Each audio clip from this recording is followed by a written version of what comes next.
Hola. Hola, hola, buenas tardes. Buenas tardes. Estoy practicando mi español, entonces hoy voy a hablar en inglés, pero algunas palabras consigo usar español. ¿Okay? Yo soy de Brasil, entonces portuñol es muy bueno, pero español es muy malo. Okay, my name is Alexandre Kikuchi. You can call me Alex. I'm a tech evangelist for Latin America, but I'm based in Brazil. And if you all know Arturo, I work together with Arturo in your region here. So it's very nice to be here again. And today I'm going to talk a little bit about the new prefab workflow, which is really nice. And I brought here also a demo, a prototype that I'm working on in the new HDRP. Okay, so we have 20 minutes. It's going to be very quickly. And before that, do you know the new prefab workflow, nesting prefabs? Does anyone here doesn't know any? Who knows about this?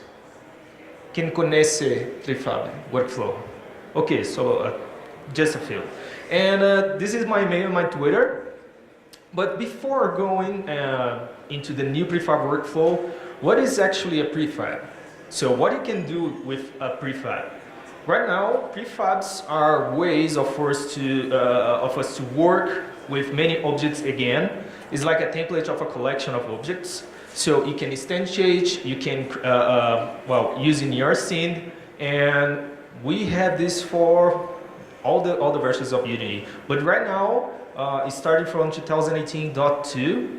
The new prefab workflow will work much better because you can do nesting prefabs.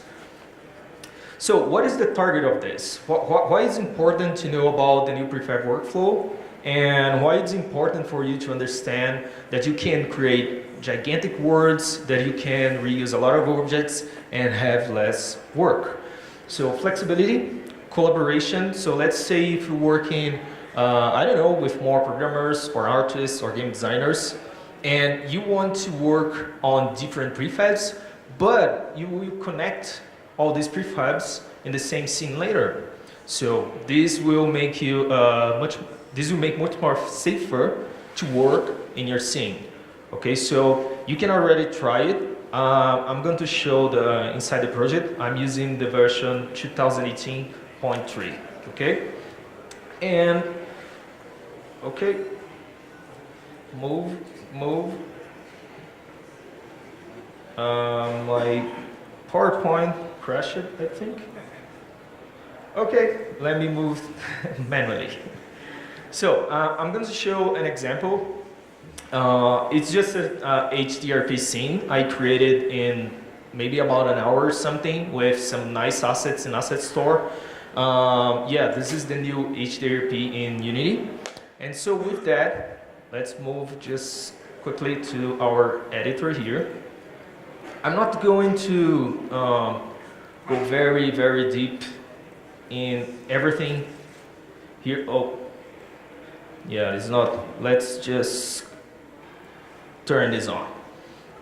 So this is my scene. I have here a bunch of objects. As you can see, are just normal assets. And here, let me zoom in. Oh, okay. Here, I'm using some prefabs. And I believe if you were working with Unity or if you worked before, there are already some differences here from the icons and the way you can see here our prefabs. Okay, I'm going to get back to it in a few minutes. So, with the new prefab, how is the workflow? How can you work with that? So the new workflow, you have, let's say, 4 different methods to work with. So the first one is the prefab mode. In prefab mode, you can enter in a different scene and you can work specifically on that prefab, real time. And then we have improved editing tools. That means we can make changes much more safer and faster. Okay, and then the nesting prefabs that everyone were waiting before. that we can create prefabs inside of the prefabs and edit them and don't break our entire project because of that. Okay, so, and lastly but not least, variants, which is my favorite. I'm going to show you what does that mean and what you can do with that. So, first one, prefab mode. You can access it directly. So, as I said, it's a special window for that. It's a different scene. And then, let's say that it's very hard for you to make some mistakes, but let's see it live. Okay, so in my scene, I have some prefabs here. I'm going to explain this one later. Okay, this is a variant. So I have here a group of rocks. So let's move to my rocks here. And as you can see, it changed a little bit here how we handle prefabs. Okay, you can see. So instead of an apply button, we have now override. So all the changes you can see, all the changes you make, let's say, I don't know, I'm going to delete this guy. But first, since we are now in we have the new prefab workflow, Unity will ask us, okay, you cannot do that. You need to open the prefab because you will break it if you do that. So if you click open prefab, we are going to a different scene. So now we can only see our rock, our group of rocks, okay? So now we can pretty much edit this. Okay, I'm going to delete this guy. I'm going to, I don't know, delete this guy also. This is another rock. And there you go. So let's get back. So what happened? I went into the prefab mode. I changed my object. It's saved already for us and it's ready to use. So what is the difference? So let's say I have, instead of that prefab, I have this log here, and I'm going to throw out my scene. So it's just a normal log, as you can see.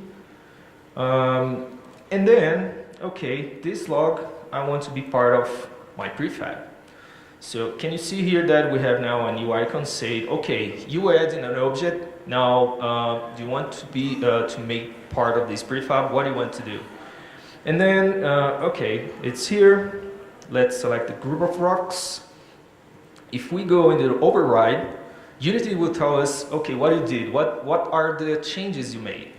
So let's hit apply all. So we changed our prefab pretty much like we had before. I'm going to create here just another instance. So now we have two group of rocks.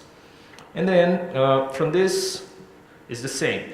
Instead of now trying to delete from here, I'm going to open. I can click here or click this small arrow. And then in that arrow, I'm going to my new prefab scene. I'm going to delete this guy. But before doing that, this is already a nesting prefab. I'm going to explain this later. Let's delete this guy. And because I have here autosave, it's already saved. Otherwise, let's get Ctrl Z. I'm going to unselect this. So for me to save, I can delete and then save it. Okay? Pretty easy, pretty simple. So this is the prefab mode. Also, if you want to change the scene, it's possible to do that in in your project settings. So let me back here. Okay, it's working. And well, you can do much more than that. We just did the example. Let's skip that slide for now. And then nesting prefabs. That means I can edit prefabs inside other prefabs. And this is very useful, especially if you're making in a big scene. So if you were here during the keynote today, when Arturo was talking about the mega city with, that sci-fi big city, they use it nested prefabs a lot. So with that, it's possible to create entire scene, big scenes with lots of prefabs, and then you can create variants and so on. So what is then nested prefabs? Remember when I went here and I added a log? So let's open this guy again. I'm going to minimize this guy and okay, I'm going to add a log.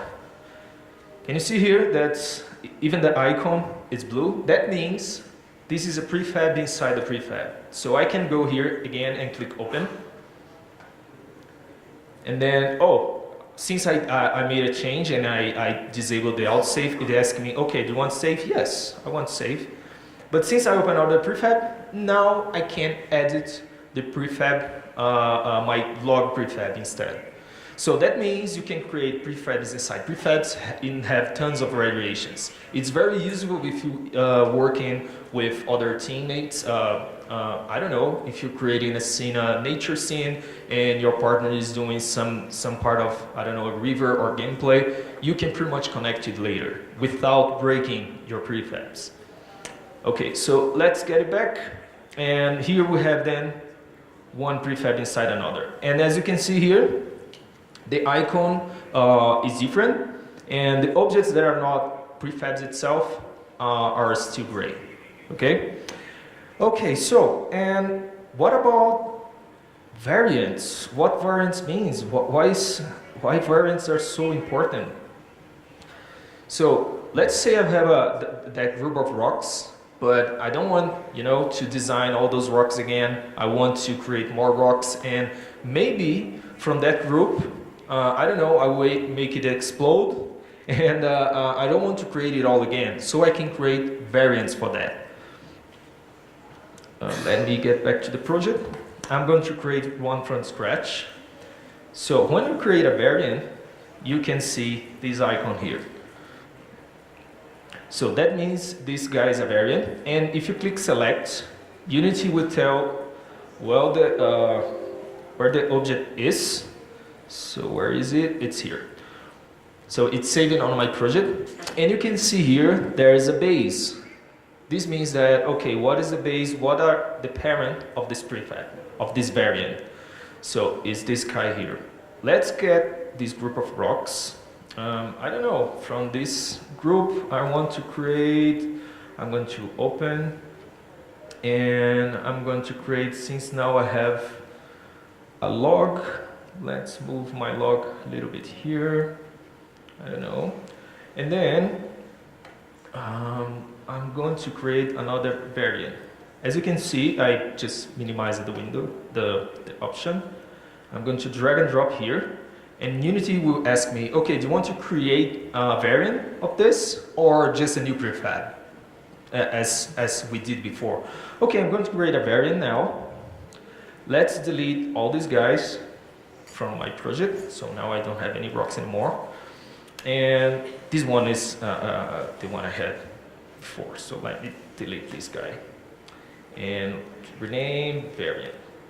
Okay, so I'm going to import this and this one, and now we have those two guys, whereas my original rock, it's here.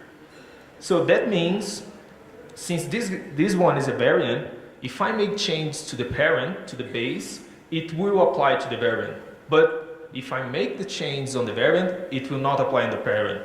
So that means when I want to have differences or modifications in lots of different prefabs, we can have many variations without too much effort.